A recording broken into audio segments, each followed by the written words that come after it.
Halo semuanya, perkenalkan nama saya Muhammad Fahri Riyatna Putra, NIM saya 10225 108 KSIF 2B. Dosen pengampu Pak Puji Imam Mutakin, Eskom MSI. Pernahkah kalian berpikir bagaimana bisa laptop atau ponsel kita membuka belasan aplikasi sekaligus secara lancar tanpa tertukar? Mengapa saat kita menekan tombol back atau beralih dari game ke aplikasi setting, prosesnya bisa berlangsung seketika?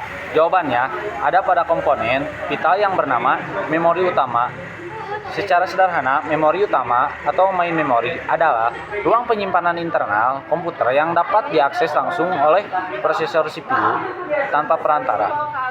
Bayangkan CPU seperti seorang pekerja dan memori utama adalah meja kerjanya. Semua berkas yang sedang dikerjakan saat ini diletakkan di atas meja agar cepat diambil. Tanpa meja ini, pekerja tersebut tidak akan bisa menyelesaikan tugas apapun dengan cepat.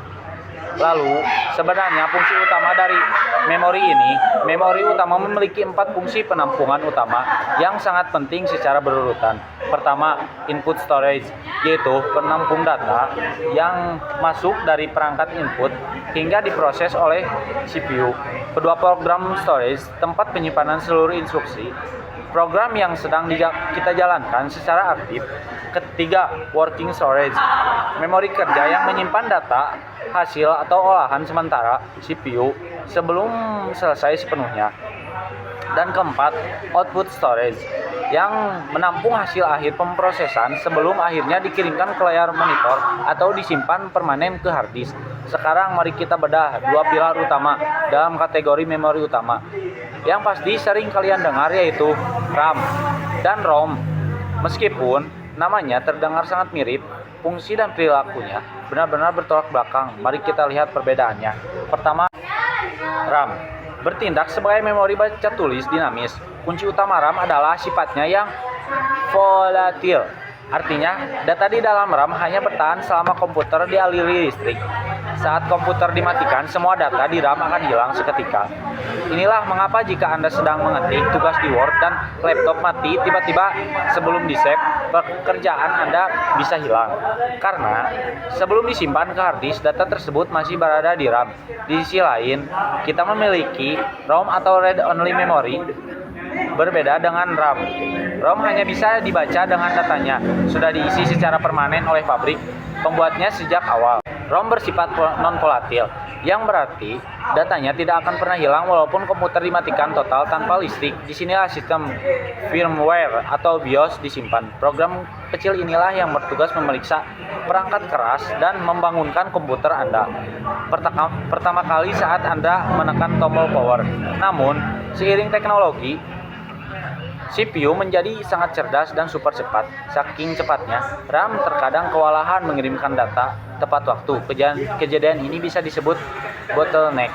Atau mengatasi masalah ini, diciptakanlah cache memory. Memori ini berukuran sangat kecil tetapi memiliki kecepatan berkali-kali lipat lebih cepat daripada RAM utama. Letaknya biasanya menempel langsung di dalam CPU atau chip. Jika RAM adalah meja kerja, maka cache memori adalah saku pakaian Anda.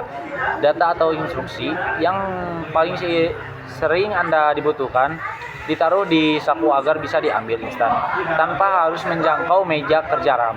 Hasilnya, komputer terasa jauh lebih responsif untuk melihat gambaran besarnya. Para ahli komputer menggunakan konsep hierarki memori yang berbentuk piramida seperti ini. Aturannya sederhana, semakin tinggi posisi memori di piramida seperti register dan cache, kecepatan semakin luar biasa cepat. Harganya semakin mahal sehingga kapasitasnya dibuat kecil. Sebaliknya, semakin ke bawah seperti RAM hingga hard disk atau SSD, kecepatannya melambat, harganya jauh lebih murah. Namun kapasitas penyimpanannya sangat masif. Memori utama berada persis di posisi tengah untuk menyeimbangkan performa tinggi dan kapasitas yang memadai. Kesimpulannya, tanpa adanya memori utama, CPU sehebat apapun tidak akan pernah bisa memproses informasi. Memori utamalah yang memastikan semua aktivitas digital kita berjalan mulus setiap harinya. Semoga penjelasan singkat ini bisa menambah wawasan kalian tentang cara kerja komputer. Sekian video edukasi saya. Saya Muhammad Fahri Iraputra. Terima kasih. Wassalamualaikum warahmatullahi wabarakatuh.